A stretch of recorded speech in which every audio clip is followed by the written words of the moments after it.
예, 오늘은 저희가 175페이지의 이삭 줍기라고 175페이지의 이삭 줍기.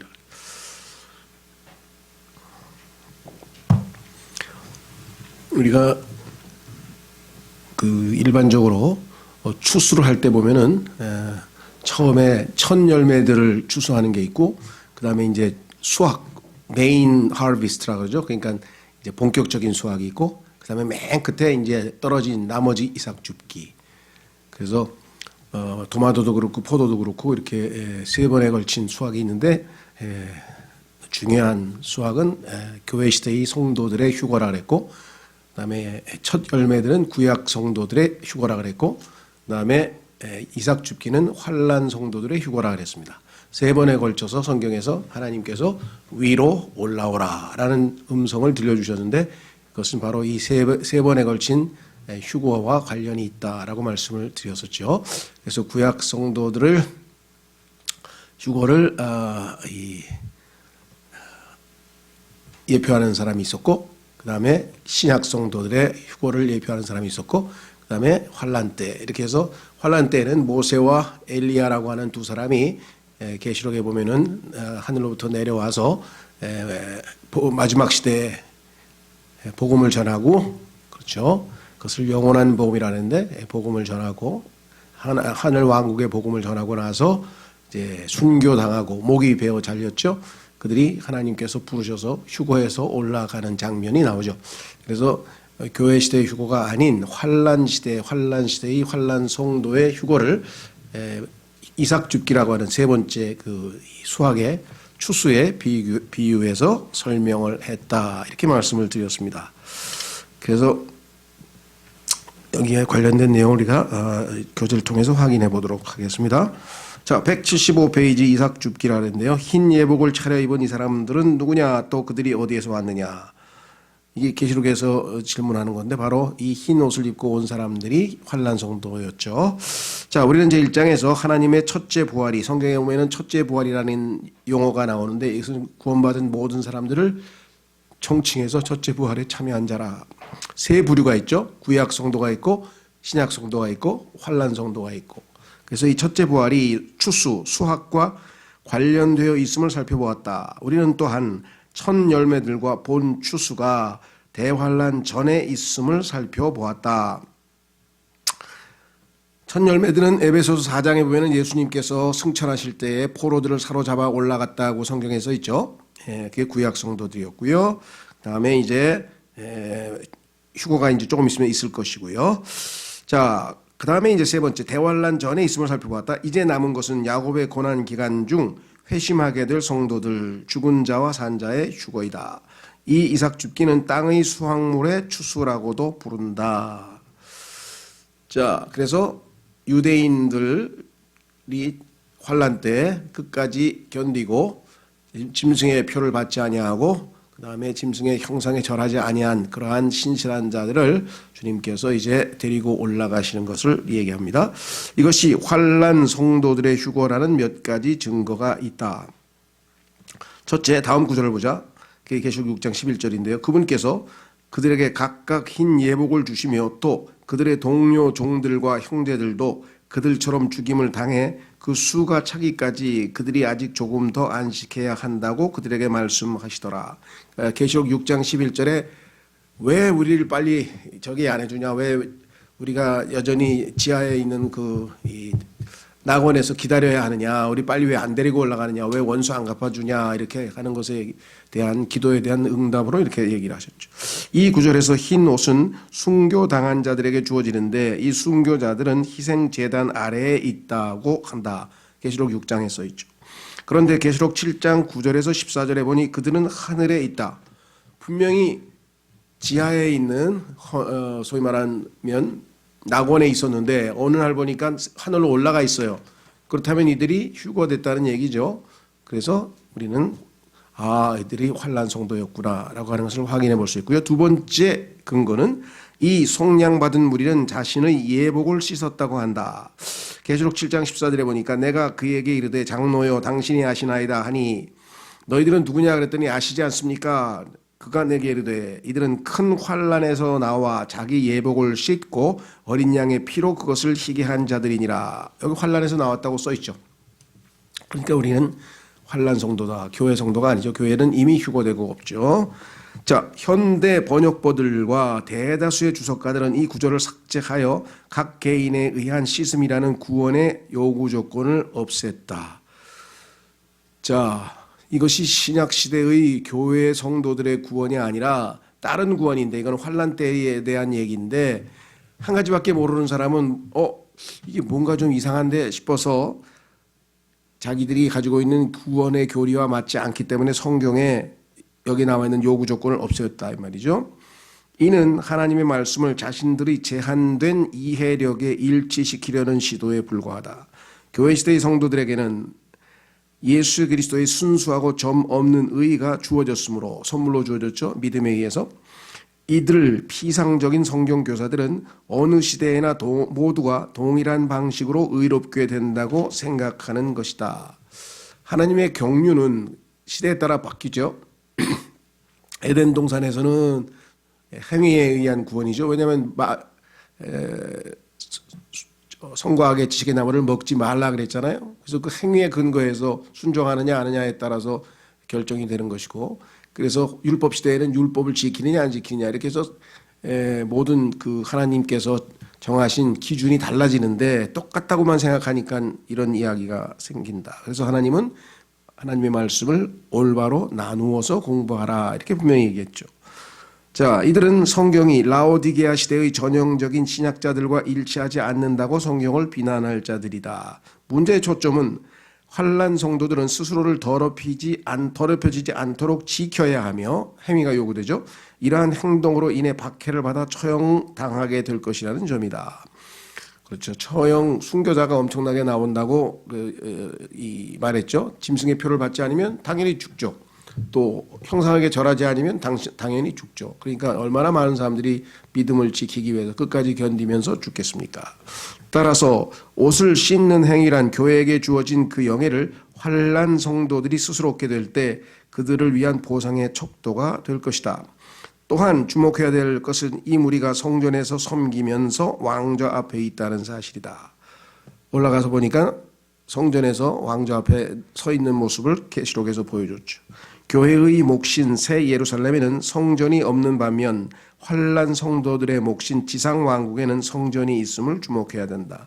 따라서 교회 시대의 성도에게 해당이 안 되는 구절인데 환난 성도에게 해당되는 구절을 교회 시대의 성도들에게 꿰어 맞추면 이런 문제가 생긴다. 제일 우리가 쉽게 얘기할 수 있는 구절이 끝까지 견디는 자는 구원을 받는다 이 얘기입니다. 자, 그러면 우리가 구원받았다는 얘기를 쓸 수가 없잖아요. 만약에 그 구절이 교회 시대의 성도들에게 해당이 된다면 끝까지 견뎌야 구원을 받는다 그랬는데 내가 이미 구원받았다는 말을 어떻게 쓸 수 있어요? 교회 시대의 성도니까 쓸 수 있죠. 이미 구원을 받았다. 그렇죠? 그러나 교회가 휴거되고 나서 지상에 남아있게 되는 7년 동안의 기간에는 끝까지 견뎌야 하는 조건이 붙어 있어요. 만약에 짐승에게 절을 한다든가 그 다음에 짐승의 표를 받는다거나 이렇게 되면 구원을 받을 수가 없는 거죠. 그런 의미에서 서로 다른 대상이라는 거죠. 예. 하나는 유대인, 하나는 이방인, 하나는 교회 이렇게 해서 하나님께서 성경을 대상이, 성경 기록의 대상이 달라진다.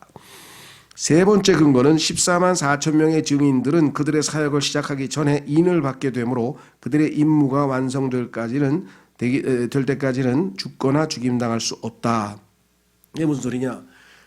자, 짐승의 표를 받아야 되는데 그 표를 받지 아니하면 이마에나 손에다가 그 표를 받지 아니하면 먹거나 이제 상거래를 할 수 없어서 다 죽죠 결국은. 그런데 하나님께서 자신의 증인들 14만 4천 명은 미리 인을 그죠 치셨기 때문에 얼마든지 환난 때에도 지금 적그리스도에게 끌려다니지 아니하고 살아낼 수 있다라는 거죠. 그래서 게다가 이들은 계시록 14장 1절 5절에서 하늘에 있다. 그래서 결국은 지상으로 하나님께서 데려가셨죠. 하늘나라로. 그래서 얼마 있다 보니까 하늘나라에 가 있더라. 따라서 이들은 산채로 하나님 자신에 의해 죽음으로부터 보존되었으므로 들림받은 것이 분명하다고 하겠다. 그래서 환란 시대의 성도의 휴거라는 것을 입증할 수 있다. 네 번째 증거는요. 짐승의 표를 받지 않고 승리한 자들은 하늘에 있음을 알 수 있다. 계시록 15장에 보면 이미 올라왔어요. 자세한 상황은 환난 증인들이 들림받는 내용이 기록된 계시록 11장에서 확인될 수 있다. 이들은 사한 채로 땅에서 하늘로 들림받을 것이다. 모세와 엘리야로 대표되는 그 두 기름 부은 자들이 이제 목이 잘렸다가 다시 목이 몸과 합쳐지면서 올라가는 장면을 보게 되죠. 주님께서는 죄송합니다. 다섯 번째, 이삭 죽기에 해당하는 이들이 하늘에 있는 시온산으로 들려 올라갈 때 그들은 교회가 이미 하늘에 있다는 것을 발견하게 된다. 즉 교회는 이미 7년 전에 올라가 있었죠. 그래서 올라가 보니까 그들이 벌써 하늘에 있다는 사실을 보게 되는 걸 보니까 후발주자는 교회 시대의 성도가 아니라는 것을 알 수 있죠. 주님께서는 자기를 자신의 수고의 열매를 인내로 기다리고 있는 농부로 비유하시는데 그분께서 그토록 오랫동안 기다리고 계신 그 열매들이 다름 아닌 그분의 수확물 중 마지막인 이삭 줍기인 것이다. 자, 그래서 이사야서 17장에서 4절 6절 성경 기록을 보면 뭐라고 나와 있냐면요. 세 번째 수확, 다시 말해서 마지막으로 환난 성도들이 이제 올라오게 되는 것을 이렇게 성경에 기록했습니다. 그날에 야곱의 영광이 쇠하게 되고 그의 살에 기름진 것이 야위게 되리니, 이건 7년 동안에 유대인들이 겪는 고난이죠. 야곱의 고난이라고 예레미야 30장 7절에 써있다 그랬죠. 그것은 마치 수확하는 자가 곡식을 거두며 자기 손으로 이삭을 수확하는 것 같겠고 이삭을 모으는 자가 르바임 골짜기에서 모으는 것 같으리라. 그러나 그것 안에 이삭 줍기를 할 만한 포도들이 남아 있을 터인데, 여기 나와 있죠. 이것은 곧 올리브 나무를 흔들 때 가장 높은 가지 꼭대기에 열매 두세 개가 남은 것 같겠고, 구약 성도도 올라갔고 교회 시대의 성도도 다 올라갔고 이제 구원받은 사람들은 마지막에 남아있는 몇 사람, 있어서 제일 적은 숫자이기 때문에 이렇게 표현했겠죠. 그 다음에 가장 밖에 있으면서 열매를 많이 낸 그것의 가지에 너다섯 개가 남은 것 같으리라. 주 이스라엘의 하나님이 말하노라. 그래서 이것을 이삭 줍기라는 표현을 썼어요. 예레미야서 6장 9절에는 만군의 주가 이같이 말하노라. 그들이 포도를 따듯 이스라엘의 남은 자를 철저히 주워 모으리라. 포도 따는 자같이 내 손을 바구니로 거두어 드리라. 이스라엘 백성들에게 하나님께서 포도 수확을 할 때는 포도를 따다가 땅에다가 포도를 좀 떨어뜨리라 그랬어요. 왜냐하면 과부와 나그네들을 먹이시기 위해서 그 땅에 떨어진 포도와 같은 것이 바로 이 마지막 이삭 줍기에 해당하는 유대인 환난 성도다. 이 이삭 줍기는 예수 그리스도께서 가시적으로 나타나 믿는 자들을 가시적으로 데려가시는 사건과 일치한다. 실제 눈으로 보이신단 말이에요. 예수님께서 이때 땅에 있는 모든 자들은 그분께서 지구를 한 바퀴 도실 때 그분을 보게 될 것이다. 그러나 그 중에서 일부만이 데려감을 당하게 된다. 그래서 일부는 남고 일부는 올라간다는 사실을 마태복음 24장에서 언급을 했죠. 데려가고 남는 사람들에 대해서. 자, 이들 들림받은 자들은, 데려감을 당하는 자들은 다음의 모형으로 제시된다. 성경에 보면 예를 들면 에녹은 한 번도 죽음을 당하지 않고 올라가는 교회 시대의 성도를 예표하고 있죠. 그런 것처럼 여러 가지 형태로 예표를 성경에서 하나님이 놓아두셨는데 그중에서 유대인 환난 성도들은 성경에서 무엇으로 상징되고 예표되는가. 첫 번째, 등잔불에 기름을 간직하고 있는 지혜로운 처녀들. 마태복음 25장에 보면은 5처녀는 기름이 다 떨어졌고 5처녀는 기름을 그대로 간직하고 있었잖아요. 그렇죠? 자, 그래서 끝까지 견디는 자, 유대인들은, 즉 환난 성도들은 기름을 가지고 있었던 지혜로운 자에 비유되는데, 여러분도 아시다시피 아마 모르겠어요. 지금 들어보신 적도 있을 테고 아마 대부분 일반적으로 이 일반 교계에서는 이것을 교회 시대의 성도에다가 해석을 합니다. 교회 시대의 성도하고는 아무 상관이 없는 건데도 불구하고 기름이 없는 사람들은 성령을 못 받은 사람이다. 왜? 기름이 떨어졌으니까. 그래서도 뭐 또 기름을 채워야 된다, 뭐 성령을 받으러 다닌다, 막 이런 우스꽝스러운 일들을 벌이는 거예요. 왜냐? 여기에 있는 사람들은 처녀들이라 그랬죠. 교회는 한 명의 처녀라 그랬어요. 집합적으로 한 명이에요. 교회는 신부. 유대인들은 처녀들이에요. 그래서 신부를 보좌하는 그 소위 말하면 뭐라 그러나요?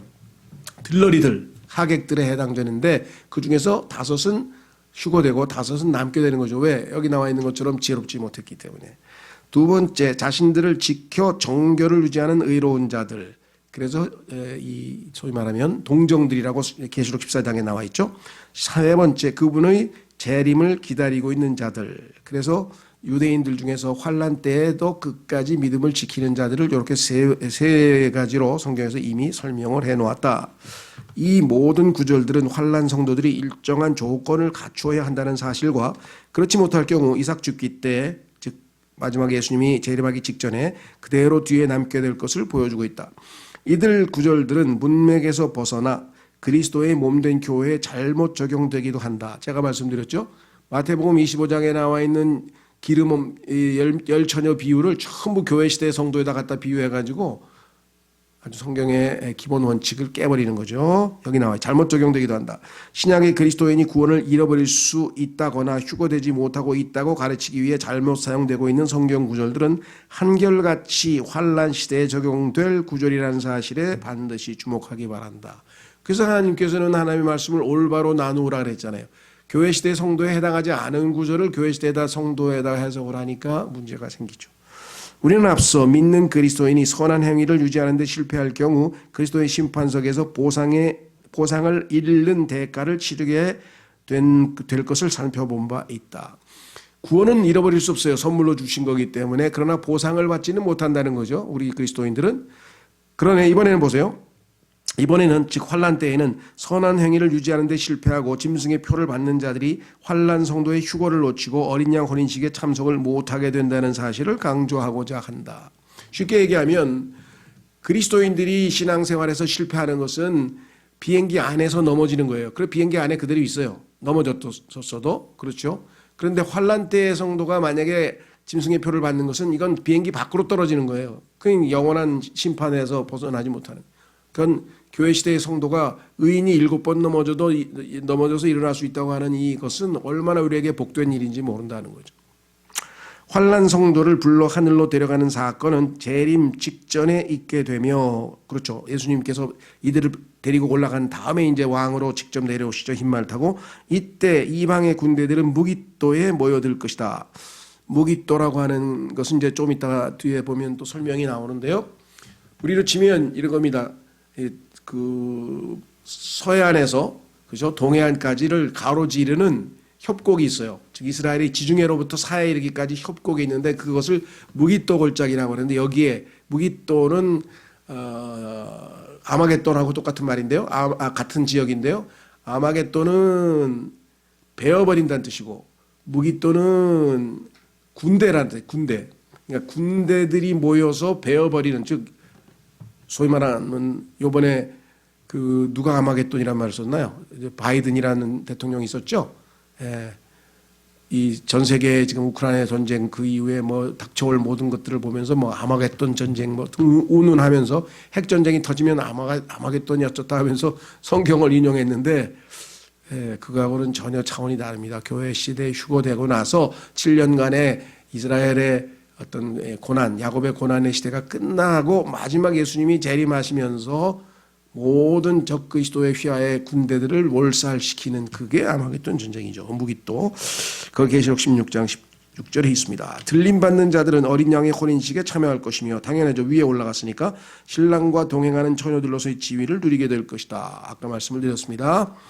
이 혼인식에 뒤에 있을 파티는 지상에서 열리게 된다. 그래서 이것을 어린 양의 혼인 잔치라 그래요. 그러니까 성경에 보면은 혼인식이 있고 혼인잔치가 있고 우리도 예배가 혼인식이 있고 그다음에 피로연이 있잖아요. 그런 것처럼 피로연은 지상에서 열리는 거예요. 위에서 혼인식은 끝나고 지상에 내려와서 그 피로연을 할 때 그 피로연에 참여할 수 있는 사람이 5 지혜로운 처녀들이다. 이 혼인식에 뒤에 있을 파티는 지상에서 열리게 된다. 이것이 바로 어린 양 혼인 만찬인 것이다. 이 파티는 영광스러운 축제이며 1000년간 지속한다. 그래서 천년 왕국이 바로 이 어린 양의 혼인 만찬의 비유 상징으로 나타나고 있다. 많은 주석가들이 혼인 만찬이 하늘에서 열릴 것이라고 가르치나 만약 그 피로연이 지상 왕국에서 열리는 것이 아니라면 이 잔치에 몰래 들어오는 자들이 있을 것이라는 사실은 설명할 수 없게 된다. 성경에 보면 몰래 들어왔다가 쫓겨나는 사람들이 나오잖아요. 그러니까 하늘에서 열릴 리가 없다는 것이고요. 그렇죠? 또 처녀들이 땅에서 기다리고 있잖아요. 참여할 사람들이. 그래서 이것은 마지막 때 이삭 줍기라고 하는, 즉 유대인들, 환란을 통과한 유대인들에게 거기에서 이 휴거될 수 있는 그러한 끝까지 견디는 자들을 구원하시는 내용이 바로 성경에 나와 있다. 자, 그래서 우리는 지난 시간 마지막에 휴거를 받고, 휴거에 이어 교회 시대의 성도들의 휴거를 받고, 이번에는 환란 시대의 성도들의 휴거를 받습니다. 그렇다면 뭐예요? 이제 당연히 예수님의 재림이죠. 그런데 예수님의 재림 직전에 아주 중요한 사건이 터져요. 그것은 뭐냐? 그렇게 몇천 년 동안, 2000년 동안이나 하나님을 배반하고 끝까지 강팍하게 마음이 딱딱하게 굳어가지고 하나님께 돌아오지 않냐고 회개하지 않던 이스라엘이 성령님의 강력한 역사로 회개, 그렇죠? 기도와 간구의 영을 성령께서 물 붓듯이 부어서 이스라엘이 회개하고 메시아를 받아들이는 기적의 역사가 일어나게 되는 거예요. 그것을 이스라엘 민족의 회심이라 그래요. 자, 개개인이 합쳐서 민족 전체가, 전 민족이 다 예수님께 회심하는 어마어마한 사건이 일어나게 됩니다. 자, 한번 보겠습니다. 환난 성도들이 많은 무리가 지켜보는 가운데 하늘로 휴거될 때 그들은 주 예수 그리스도를 바라보게 될 것이다. 성경에 보니까 그들이 찌른 나를 바라볼 것이요. 예수님을 십자가에서 찔렀잖아요. 그런데 그 찌른 자들도 예수님을 보게 될 것이라고, 유대민족이 결국은 예수님을 죽인 것에 대해서 이제 그것을 증언을 할 수 있도록 보게 된다. 이때 혹은 그로부터 잠시 후에 한 천사가 사람들로 하여금 하나님을 두려워하고 그분께 경배하라고 촉구하는 영원한 복음을 선포하게 될 것이다. 자, 성경에 보니까 이 영원한 복음이라고 하는 복음이 있는데 핵심 내용은 뭐냐면은 하나님을 두려워하라는 얘기예요. 적그리스도나 우상을 두려워하지 말고 하나님을 두려워하라고 하는 내용의 복음이에요. 그러니까 완전히 다른 복음이죠. 우리는 이 시대에는 예수 그리스도께서 우리의 죄로 인하여 성경대로 죽으시고 장사되셨다가 성경대로 부활하셨다는 사실을 믿는 것이, 그것이 하나님의 은혜의 복음이잖아요. 이 시대의 복음. 그렇죠? 그 다음에 유대인들에게 선포되는 복음은 뭐예요? 회개하라, 하늘의 왕국이 가까이 왔다. 그러니까 빨리 예수님을 믿고 하늘의 왕국 백성이 되라. 지상 왕국의 백성. 그렇죠? 그런데 환난 복음은 뭐냐면 하나님을 두려워하라. 하나님을 두려워하라. 영원한 복음은. 그래서 이 유대인들에게 마지막으로 기회를 주는, 즉 예수님의 재림 직전에 천사들이 복음을 전하는 거예요. 천사들이 전하는 복음의 내용이 영원한 복음인데, 복음의 내용을 잘 모르는 사람들은 지금이 영원한 복음을 받아야 될 시기입니다. 지금 저기 서울역이나 무슨 여기 가면은 뭐 수룹바벨 선교회 막 이래가지고 영원한 복음을 믿으세요 하고 막 지금도 막 카세트 뭐 나눠주고 막 이런 사람들이 아직도 있어요. 그러니까 얼마나 미혹에, 지금 이 시대는 정말 영적으로 분별력이 없으면 미혹돼서 얼마나 잘못될 시기인가. 올바른 잣대인 하나님의 말씀만을 기준으로 해서 정확하게 우리가 교리를 분별할 때에만 속지 않을 수 있죠. 예수님께서 특히나 마지막 시대에 뭐라 그랬습니까? 예수님에게 종말에 대해서 예수님의 제자들이 물어봤잖아요. 그러니까 마태복음 24장에서 예수님께서 첫 번째 하신 말씀, 마지막 때에 대한, 즉 종말 설교의 첫 번째 예수님의 선언이 많은 사람들이 내 이름으로 오리니 속지 말라. 속지 말라가 첫 번째 예수님이 하신 말씀인데 얼마나 정확한 경고입니까? 지금 얼마나 많은 사람들이 속고 있는가. 자, 그런데 이 복음은 어떤 복음이냐? 주 예수 그리스도를 믿으라, 그리하면 네가 구원을 받을 것이다 라는 메시지와는 아주 다르다. 이 복음을 전하는 천사는 왕께서 땅 위에 눈에 보이는 하늘의 왕국을 곧 세울 것임을 선포한다. 예수님이 곧 재림하셔서 땅에 세울 테니까 그분을 두려워하라. 끔찍한 환란 때의 심판들이 끝나갈 무렵에 살아남아 있는 모든 이스라엘 사람들은 그들의 죄에서 회개하고 하나님을 찾을 것이다. 드디어 이제 이들의 마음이, 강팍한 단단한 마음이, 굳어졌던 마음이 녹으면서 이제 예수님을 맞이할 마음의 준비가 되는 것입니다. 이때 이스라엘 민족 전체가 마치 한 사람인 것처럼 다시 태어나게 될 것이다. 민족 전체의 회심.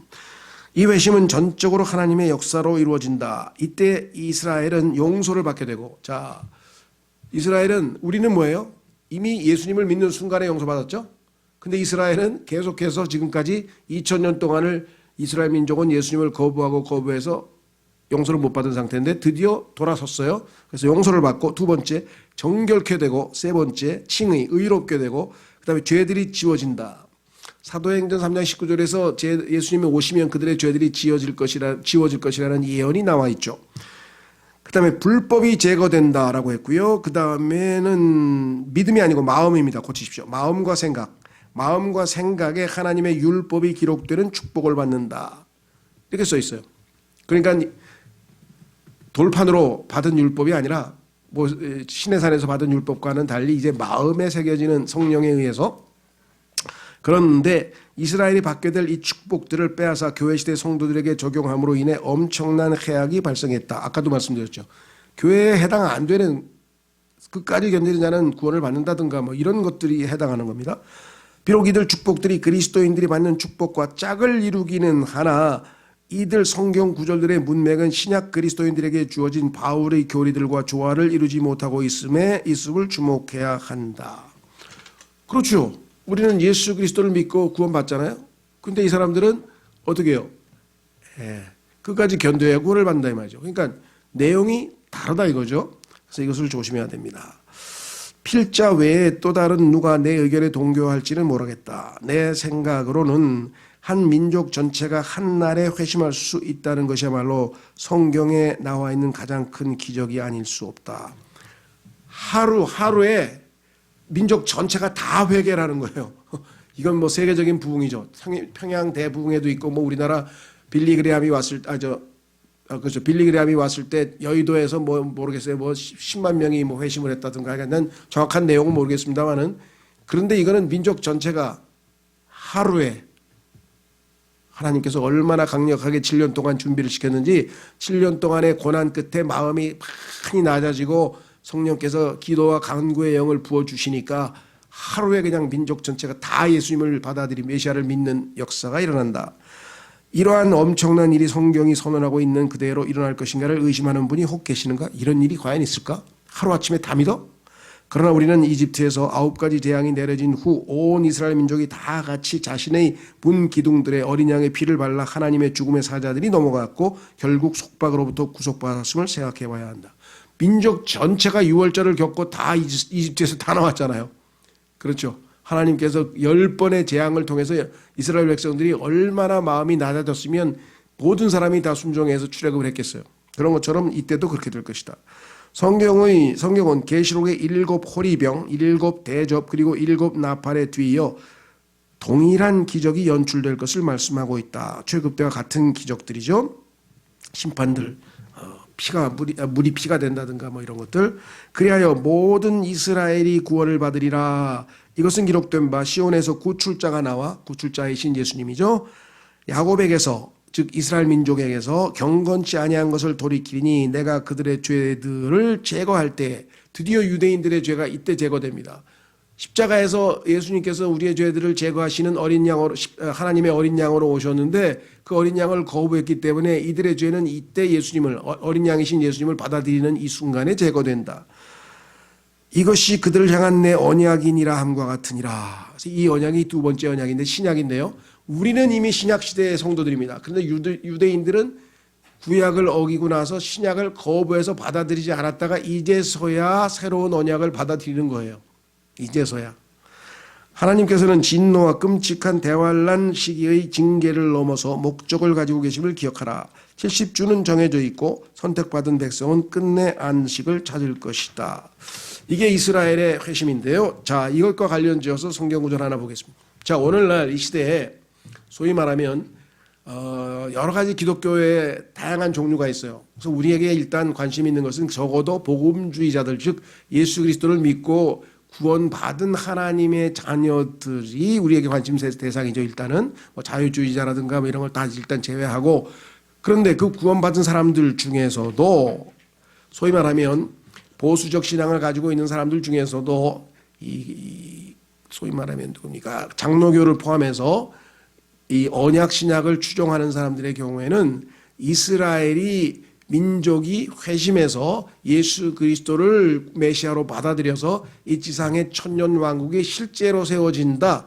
이거를 안 믿어요. 이스라엘의 회복을 거부합니다. 이게 교리적으로.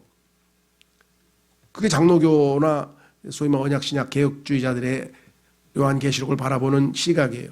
우리는 문자적 왕국이 이루어질 것을 믿습니다. 즉 이스라엘이 완전히 버림받은 게 아니라 그들이 회개해서 다시 회복되어질 것을 믿죠. 이것을 우리는 이스라엘의 회심이라고 그러죠. 근데 성경에서는 이것을 안 믿으면 교만한 자들이라고 성령께서 경고해 놓은 구절이 있어요. 한 구절만 확인해 보겠습니다. 로마서 11장. 로마서 11장에 가면은 그래서 너무나 안타까워요. 왜 성경에 나와 있는 대로 이스라엘의 회복을 믿지 않는가? 생각해 보세요. 구약 성경에 예언이 800개가 있습니다. 800개. 그럼 성경에 나와 있는 예언이 800개인데 그 중에서 예수님께서 오셨을 때 성취된 예언이 300개입니다. 300개는 예수님이 오셨을 때 다 이루어졌어요. 그러면 나머지 500개는 예수님이 재림할 때 이루어지겠죠. 그래야지 성취가 될 거 아니에요. 그런데 이 사람들은 그 500개의 예언들을 문자적으로 믿지 아니하고 영적으로 교회 시대의 성도들에게 다 갖다가 적용을 해버려요. 문자적으로는 안 이루어지고. 그래서 예를 들면 예수님이 나의 왕이신데 무슨 천년왕국이 왜 또 필요하냐. 뭐 지상에서 예수님이 어떻게 이스라엘에서 진짜 왕좌에 앉아서 다스린다? 아니야, 그거 안 믿는다. 내 마음에 예수님은 왕이시다. 뭐 이렇게 생각을 해버린단 말이에요. 이게 장로교인들이 하는 천년왕국을 안 받아들이는 사람이 하는 짓이에요. 너무 안타깝죠? 자, 그래서 로마서 11장에 보시면 이렇게 써 있습니다. 25절. 로마서 11장 25절. 형제들아 너희가 스스로 지혜로운 것으로 여기지 않게 하기 위하여. 스스로 지혜롭다고 하는 사람들이에요. 그럼 교만한 거죠. 자기가 자기를 지혜롭다고 했는데 실제로는 아니야. 그래서 뭐예요? 이 신비에 대해 너희가 모르기를 내가 원치 아니하노니. 이건 신비다. 이 신비를 알아야 된다. 내용이 뭐냐? 그것은 곧 이방인들의 충만함이 이를 때까지. 자, 여러분 아시는 것처럼 이것도 이제 조심하셔야 됩니다. 이것을 사람들이 이방인들이 구원받는 수가 예정론에 의해서 정해져 있다. 그래서 이방인들의 구원받는 수가 찰 때까지 그렇게 딱 차면 이제 예수님이 오셔서 이스라엘을 구원한다. 이렇게 해석을 합니다. 아니에요. 여기 수란 말도 없어요. 숫자란 말이 없어요. 이방인들의 충만함이라고 하는 것은 뭐냐면 이방인과 교회 시대의 성도는 다릅니다. 교회 시대의 성도들 중에 대다수는 이방인 출신이지만 이방인과 교회는 다른 거죠. 여기서는 이방인이라 그랬지 교회라 그러지 않았어요. 이방인 출신 교회라는 게 아니에요. 이방인들은 누구냐? 적그리스도의 휘하에 있는 민족들이에요. 이 민족들이 이스라엘을 대신해서 이 땅에서 다 모든 권력을 장악하고 다 차지하고 있었죠. 적그리스도의 왕국이니까. 그런데 이들이 때가 있잖아요. 그 충만함이 차면 이스라엘이 회개하고 예수님이 오실 거 아니에요. 무슨 말이가 됐죠? 그러니까 여기서 이방인을 갖다가 구원받은 이방인의 성도라고 해서 뭐 성경에도 없는 숫자까지 집어넣어가지고 예정론을 막 이렇게 꽤 맞추려고 뭐 몇 명이 차면은 이런 얼토당토 않는 짓을 하면 안 되고요. 성경에 써 있는 그대로 여기서 이방인은 뭐예요? 이스라엘이 예루살렘이 이방인들에게 짓밟힐 거라고 성경에 써 있잖아요. 유대인들이 회개하기 전까지는. 그때 이방인이에요. 실제로 이 나라에 있는 유엔의 회원국 269의 그런 국가들을 얘기하는 거예요. 그 국가들이 이스라엘을 억압하고 적그리스도와 함께 핍박하고 그 시대가 다 차면 하나님께서 이방인들을 심판하기 위해서 드디어 이스라엘 왕으로 오실 것이다. 그 얘기입니다. 자, 그래서 여기 써 있죠. 일부가 눈머는 일이 이스라엘에게 생긴다는 것이다. 지금도 일부가 눈멀어 있잖아요. 그런데 그리하여 온 이스라엘이 한 민족이 동시에 구원을 받으리라. 이것은 기록된 바 시온에서 구출자가 나와 야곱에게서 경건치 아니한 것을 돌이키니 드디어 이스라엘이 회개합니다. 스가랴서 12장에 나오죠. 내가 그들의 죄들을 제거할 때 드디어 죄가 제거됩니다. 이것이 그들을 향한 내 언약이니라. 드디어 신약이 체결됩니다. 신약을 거부한 이스라엘과 하나님 사이에 새로운 언약이 체결되는 것이고 이것에 대해서 히브리서 8장에 언급을 해 놓으셨다라는 것이기. 다시 돌아오셔서 교재로 오시면 자 181페이지로 가시면 중간에 이러한 엄청난 일이 성경이 선하고 있는 그대로 일어날 것을 의심하는 분이 혹 계시는가? 그러나 우리는 이집트에서 9가지 재앙이 내려진 후 온 이스라엘의 민족이 다 같이 자신의 문기둥들의 어린 양의 피를 발라 하나님의 죽음의 사자들이 넘어갔고 이서 넘어갔다 그래서 6월절이라고 그랬죠. 한문으로 결국 속박으로부터 구속받았음을 생각해 봐야 한다. 그래서 지금 맞은 것처럼 로마서 금방 읽었죠. 우리가 11장 26에서 27절. 자, 하나님께서는 진노와 끔찍한 대환란 시기의 징계를 넘어서 목적을 가지고 계심을 기억하라. 70주는 정해져 있고 선택받은 백성 끝내 안식을 찾을 것이다. 그렇습니다. 그래서 그 내용에 에스겔서 37장에 나와 있는 내용이 쭉 기록되어 있어요. 자, 이 내용은 여러분들이 한번 성경을 읽어보시면 뼈, 즉 죽은 뼈, 지금은 영적으로 죽어있죠, 이스라엘이. 이 죽은 뼈로 상징되는 이스라엘 백성들을 하나님께서 살리시는 장면이, 아마 이거 안 읽어보신 분들은 없겠죠. 그렇죠? 유명한 뼈에다가 대여를 했더니 성령께서 바람이 들어가서 뼈가 일어나고 살이 붙고 해서 이스라엘 민족이, 죽어있던 이스라엘 민족을 상징하는 이들이 완전히 살아나서 군대를 이루게 되는 내용들이 쭉 나와 있는데, 거기 성경 구절이 잘 적혀 있으니까 한번 읽어보시기를 바라고요. 자, 그러면 세 번째, 아마겟돈과 재림을 위한 준비. 자, 드디어 이제 우리는 예수 그리스도의 재림을 위한 준비, 어떤 것이 이루어질까. 그리고 쉬었다가 이제 우리가 재림과 하나님의 진노, 진짜 이제 재림과 하나님의 진노를 살펴보도록 하겠습니다. 183페이지에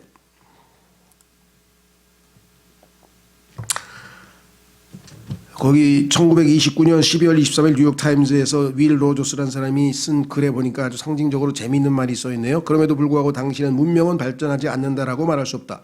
왜냐하면 전쟁이 일어날 때마다 새로운 방식으로 사람들을 죽이기 때문이라. 문명 발전이 무기에 발전하고 비례해 나가는 것을 볼 때 이것이 얼마나 비극입니까? 그렇죠?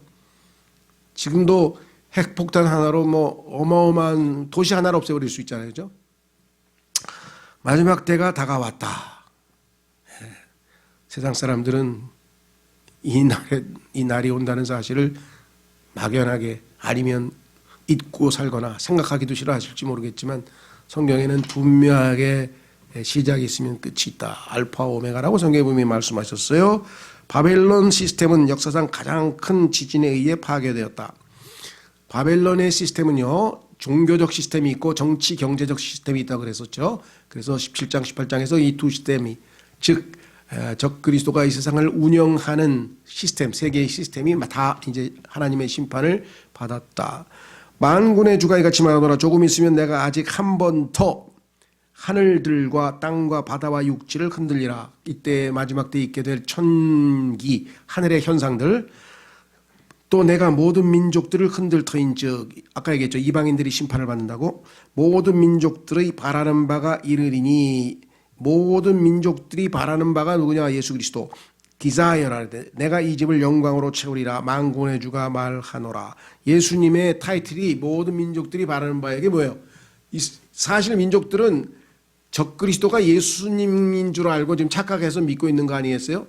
즉 이 땅에서 유일하게 아주 최고의 의로우신 통치자가 나타나서 이 땅을 태평성대로 만들고, 그게 천년왕국이죠. 자신들을 행복하게 해줄 그런 리더를 찾다가 속아서 적그리스도를 택한 것뿐이죠.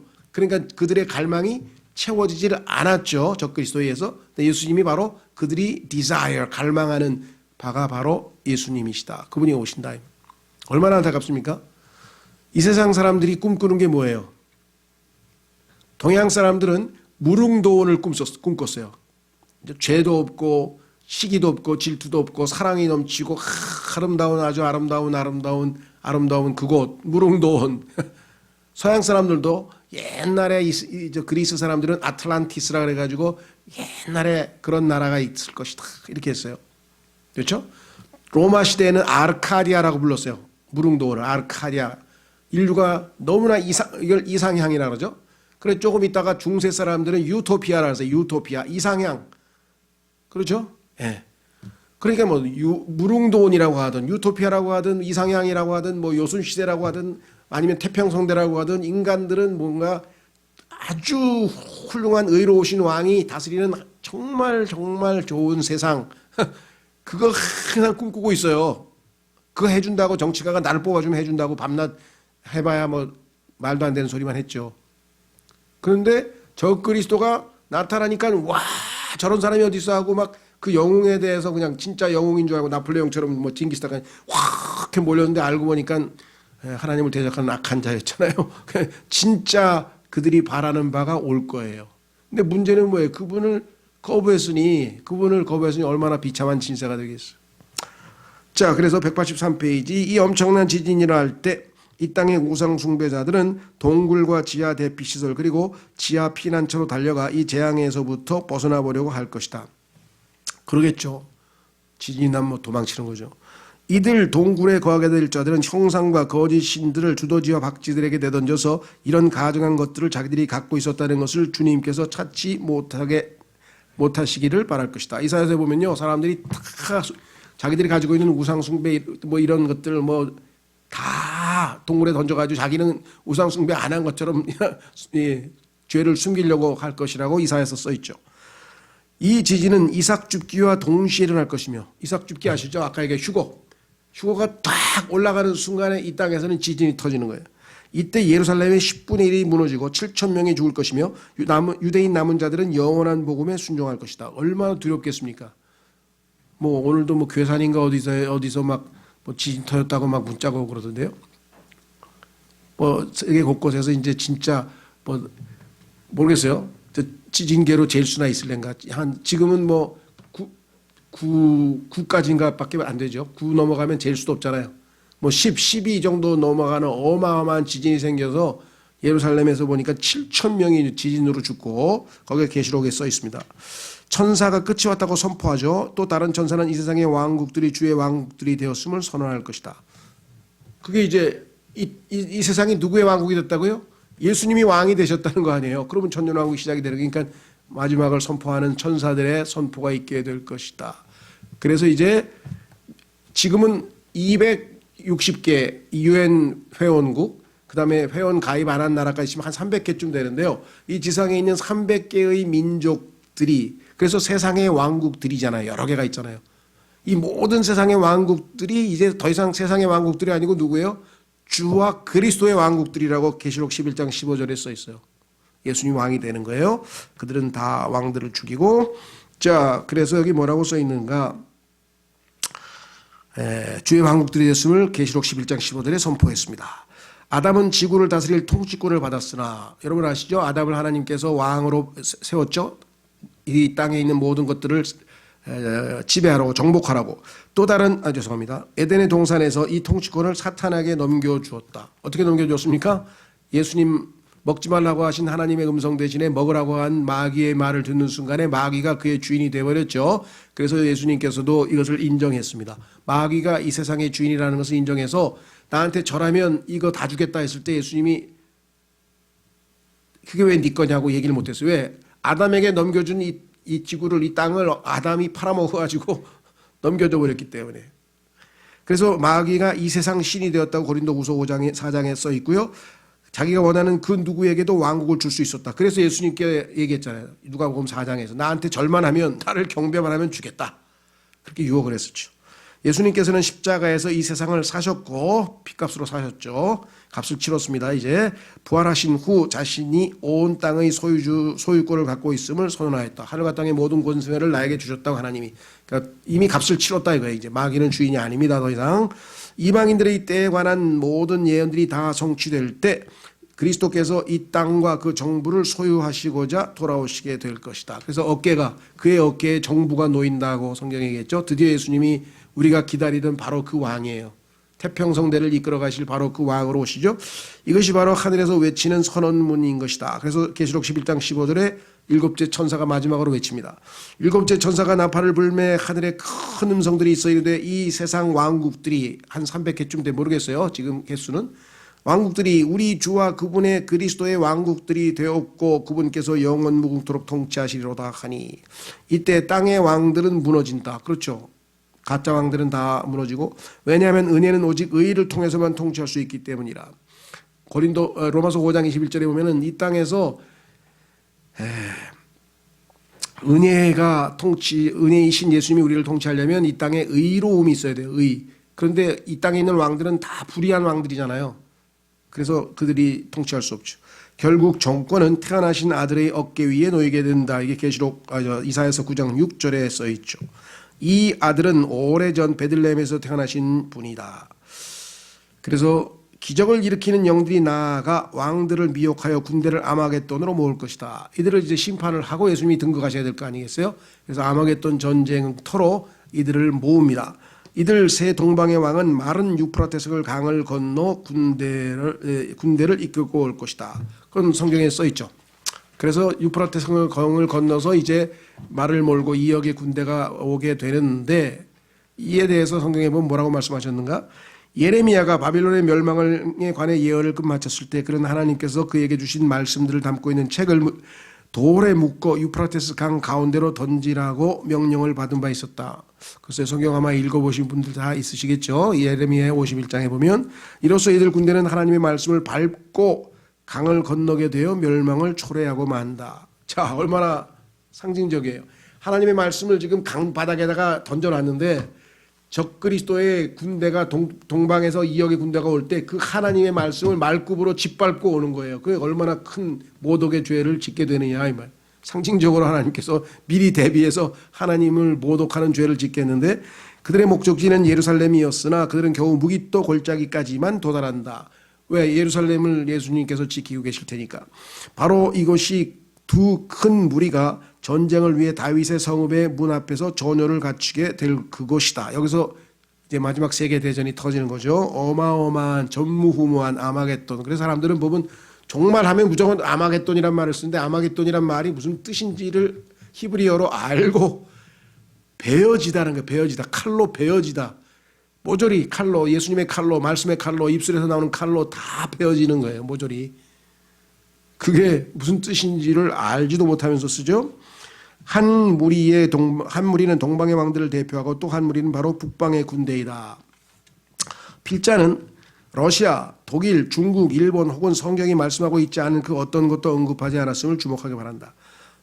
여기서 성경에서 말하는 그 동방의 왕들이 누구냐 그러면 지금 보니까 중국 군대가 2억 군대가 된다더라. 그 2억 명 맞네 하면서 막 갖다 붙이는 사람이 있어요. 함부로 갖다 붙이지 말라는 얘기죠. 자, 그 다음에 북방도 마찬가지. 막 소련이다 뭐 성경에 나와 있는 뭐가 메색인가 그게 모스크바를 얘기한다 그러면서 막 갖다가 붙이는데 그렇게 하나님께서 우리에게 그런 해석의 권한을 주신 적이 없어요. 자, 보세요. 소련이라 그랬는데 지금 소련이 있습니까 없습니까? 없잖아요. 러시아로 바뀌었잖아요. 그러니까 나중에 보면은요. 동방에서 오는 사람들이 이거 탱크를 몰고 와야지 아니면 저 고속열차 그 뭡니까 중국에서 있는 그냥 고속열차 타고 오든지 해야지 어떻게 저 군대가 전쟁하러 말 타고 올까? 예. 조금 있으면요 이 세상의 기술 문명이 우리가 가지고 있는 이 문명은 다 오그라듭니다. 왜? 기름이 안 나. 전기도 없어. 그럼 기름 없고 전기 없으면 이 가지고 있는 게 다 무용지물이에요. 그래서 마지막에 아마겟돈 전쟁은 칼싸움이에요. 칼싸움. 예전처럼 이조시대 때처럼 칼싸움으로 한다고. 자 보세요. 뭐라고 써있나. 한때 소련을 다루는 예언서적들이 많이 있었으나 소련이 바로 성경에 여기에 나와 있는 메색이다 하면서 갖다 붙였는데 소련은 없었잖아요. 이제 그 소련이 세계상 지도에서 사라진 지금은 그 모든 것들은 쓸데없는 흉물이 되고 말았다.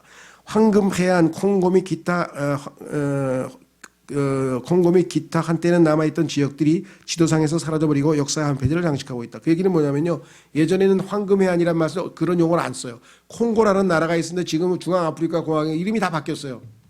그러니까 성경에 있는 지명은 안 바뀌어요. 이집트는 이집트고 리비아는 리비아고 그대로 있어요. 그러니까 성경에 있는 걸 바꾸지 말라는 거예요. 아무 데나 갖다 껴맞추지 말라 이 말이죠.